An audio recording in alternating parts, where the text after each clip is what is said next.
अस्सलामुअलैकुम। Short question याद हो गया, लिखने के लिए क्वेश्चन की हेडिंग दे दी, क्वेश्चन लिख लिया, आंसर की हेडिंग दे दी। अटैम्प्ट किस तरीके से करें, पहली हेडिंग क्या दें, एंडिंग किस तरह करें, क्या क्या लिखें, 4 मार्क्स का क्वेश्चन है कितना लिखें, 5 मार्क्स का क्वेश्चन है कितना लिखें, इस सारे टॉपिक को मैं कवर कर चुका हूँ प्रीवियस वीडियो में।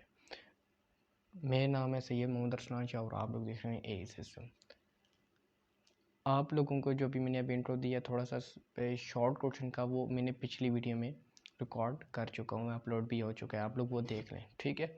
आज की जो वीडियो है वो लॉन्ग क्वेश्चन के ऊपर है। सिंपल मैं आपको कवर करता हूँ क्वेश्चन को और आप लोग समझेंगे कि लॉन्ग क्वेश्चन को किस तरीके से प्रिपेयर किया जाता है।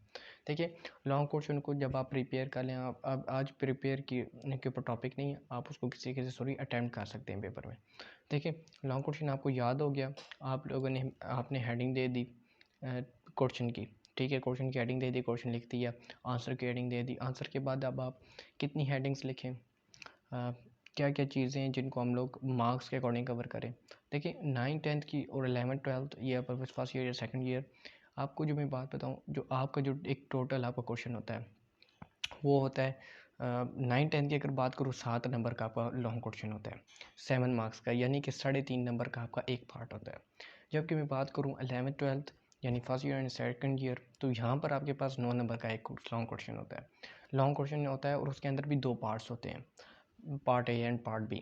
तो मैं 9th 10th को अगर अभी कवर करूँ तो 9th 10th में आप लोग ज़रा गौर से सुनिएगा, 3.5 नंबर का एक सवाल होता है, एक पार्ट होता है, ठीक है, एक पार्ट होता है पार्ट ए, और 3.5 का होता है पार्ट बी। ये दोनों मिलके आपके पास एक क्वेश्चन बनाते हैं पूरे 7 नंबर का।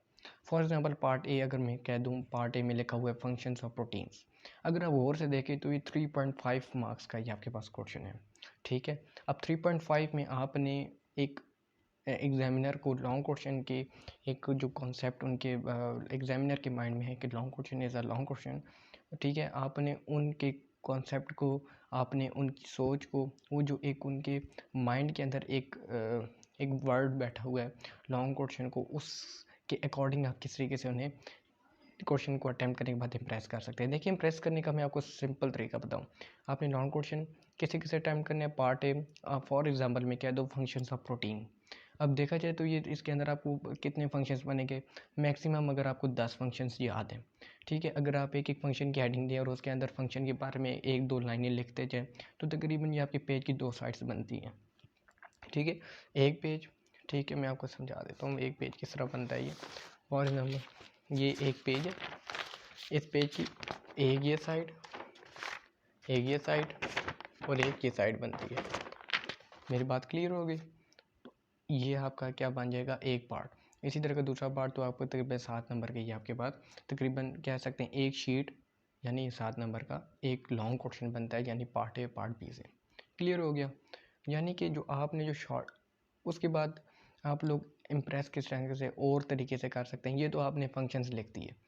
इस अगर फॉर एग्ज़ाम्पल अगर मैं आपको एक जो जिस तरीके से हमने कहा एग्जामिनर के एक माइंड के अंदर एक चीज़ होती है छोटी सी, जो उसको कहते हैं इल्यूजन टाइप की एक चीज़ होती है, जो उसे कहना तंग करती है कि लॉन्ग अटैम्प्टेड हो, यानी कि एक पार्ट जो ए है वो भी 5-6 नंबर का दिखे, बड़ा हो, 2-3 पेजों का हो, तो उसका जो सिनेरियो मैं आपको बताऊँ क्या करें, आप ज़्यादा एक्सटेंसिव ना लिखें, 3 चीज़ों को आप फॉलो करें, ठीक है।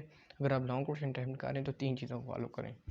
पहली चीज़, आपने उसी टॉपिक के अकॉर्डिंग अगर आपको डेफिनेशन आती है, कोई स्टेटमेंट आता है या कोई लॉ या कोई थ्योरी आप जानते हैं, उसके बारे में थोड़ा सा एक हाफ एंड साइड पेज आप लोग लिख लें।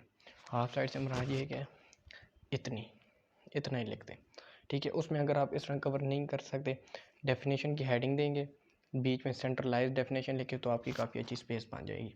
यानी डेफिनेशन या फिर एक स्टार्टिंग टॉपिक इंट्रो आप लोग लिखते हैं स्टार्टिंग में, यानी फंक्शंस ऑफ प्रोटीन लिखने के बाद में आप प्रोटीन की डेफिनेशन लिख रहे हो, इस तरीके से नहीं, वेल मैनर्ड तरीके से आपने एग्जामिनर को इम्प्रेस करना है। तो आपने क्या करना है, क्वेश्चन लिखें, आंसर की हेडिंग दें, आंसर की हेडिंग देने के बाद आपने किसकी हेडिंग देनी है, प्रोटीन की, खूबसूरत सी ब्लैक मार्कर के साथ, फिर डेफिनेशन की हेडिंग दें, फिर सेंट्रलाइज्ड डेफिनेशन लिखें, और उसके बाद आप और क्या आप लिख सकते हैं, थोड़ी सी अगर आप और भी कोई इन्फॉर्मेशन प्रोटीन के बारे में कोई आपको नॉलेज हो वो भी आप लिख सकते हैं। फॉर एग्ज़ाम्पल प्रोटीन किससे मिलकर बना होता है? अमाइनो एसिड से मिलकर बना होता है। आप अमाइनो एसिड की हेडिंग दें। अमाइनो एसिड में आप क्या लिखें जी?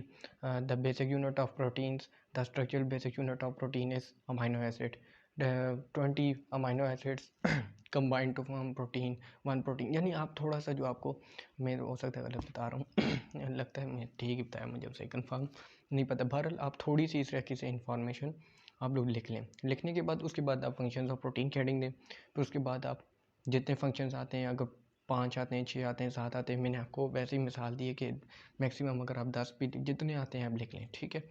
टाइम को भी मद्देनज़र रखना है, मार्क्स को भी मद्देनज़र लाजमी रखना है, ठीक है। आपने फंक्शंस जितने अच्छे आ सकते हैं, गलत कोई नहीं अपने से बना के नहीं रखना, जितने खुद आते हैं सही। और करने के बाद अगर आपको प्रोटीन की स्ट्रक्चर आती है, यानी डायग्राम, स्ट्रक्चर या स्केच या कुछ भी, आप प्रोटीन के बारे में और कुछ एक्स्ट्रा नॉलेज जानते हैं, ठीक है, उसको नीचे आप लोग उसकी भी हेडिंग बना दें। फॉर एग्जांपल अगर आप प्रोटीन कहाँ से हम ले सकते हैं, सोर्सेज लिख लें, फ्रॉम प्लांट्स, फ्रॉम एनिमल्स, ठीक है। वहाँ से भी आप लोग इसको, उस टॉपिक को उस टाइम से बना सकते हैं। और एक ये जो है वेल मैनर्ड इंप्रेशन होता है। तो 3 चीज़ें मैं आपको बता चुका हूँ। प्रेजेंटेशन अच्छी रखें, प्रेजेंटेशन आपको समझा दी है किस तरीके से रख सकते हैं आप प्रॉपर तरीके से प्रोटीन डेफिनेशन, और उसके बाद उसकी क्या नाम, थोड़े से बारे में और कोई नॉलेज जानते हैं तो वो लिख लें। और नंबर 2 मैंने आपको बताई है कि नॉलेज, आपके पास अच्छी नॉलेज हो। ये जो मैंने आपको बताई है प्रोटीन की, आपको नॉलेज की डेफिनेशन पता थी। उसके बाद अमाइनो एसिड उसका बेसिक यूनिट होता है, ये आपको एक उसकी नॉलेज थी। तो ये आपको नॉलेज नंबर 2 उस टॉपिक के रिलेटेड होनी चाहिए। नंबर 3 आपको जो चीज़ है वो है जो और अट्रैक्टिव बनाती है, जो आपके एक से 2 से 1.5 नंबर आपका जो है इंक्रीज़ हो सकता है। 1.5 से 2 नंबर आपका यूँ ही इंक्रीज़ हो सकता है। किससे? डायग्राम से, स्ट्रक्चर से, स्केच से, ठीक है। बबल चार्ट अक्सर स्टूडेंट्स बना लेते हैं अगर आपका कोई टॉपिक एंड हो रहा हो, और ठीक है, टॉपिक आपका हो और आप उसके ऊपर ख़त्म ना हो रहा हो, ठीक है, या कोई टॉपिक में कोई चीज़ भूल रही हो, आपको समझ ना आ रहा हो क्या करूँ, और टाइम आपके पास कम हो, टाइम मैनेजमेंट को बचाने के लिए आप क्या करें, वो बना लें, बबल चार्ट बना लें। तो ये थोड़ी सी टिप्स थी अकॉर्डिंग टू लॉन्ग क्वेश्चंस थी, ठीक है। इनको फॉलो करें, इंशाल्लाह आपका लॉन्ग क्वेश्चन बेस्ट हो जाएगा। लाजमी टाइम को लाजमी जहन में रखा करें, ठीक है। टाइम को डिवाइड करके चलें, मार्क्स को सामने रखें। Number 3 workout, smart smart study किया करें, ठीक है। स्मार्ट स्टडी करें लेकिन उसके ऊपर सही वर्कआउट करें, ठीक है। जो वर्क को आप क्या करें, harder harder harder harder harder harder, ठीक, ओके। और कोई चीज़ कवर करनी, ठीक है, आपको क्लियर हो गया होगा। इंशाल्लाह अगली वीडियो में मिलेंगे। जिन्होंने शॉर्ट क्वेश्चन की देखी पिछली वीडियो देख लें, ठीक है। शॉर्ट क्वेश्चन भी आपको मैंने समझा दूंगा आप कैसे कैसे अटैम्प्ट कर सकते हैं, ओके। वीडियो अच्छी लगी हो तो लाइक कर दें, कमेंट कर दें, जो आपको कोई प्रॉब्लम हो। चैनल को लाजमी सब्सक्राइब कर दें क्योंकि सब्सक्राइबर मेरे बड़े काम है। सब्सक्राइब कर दें चैनल को, और मिलूँगा इंशाल्लाह अगली वीडियो में। आप दुआ में याद रखिएगा। अल्लाह हाफ़िज़।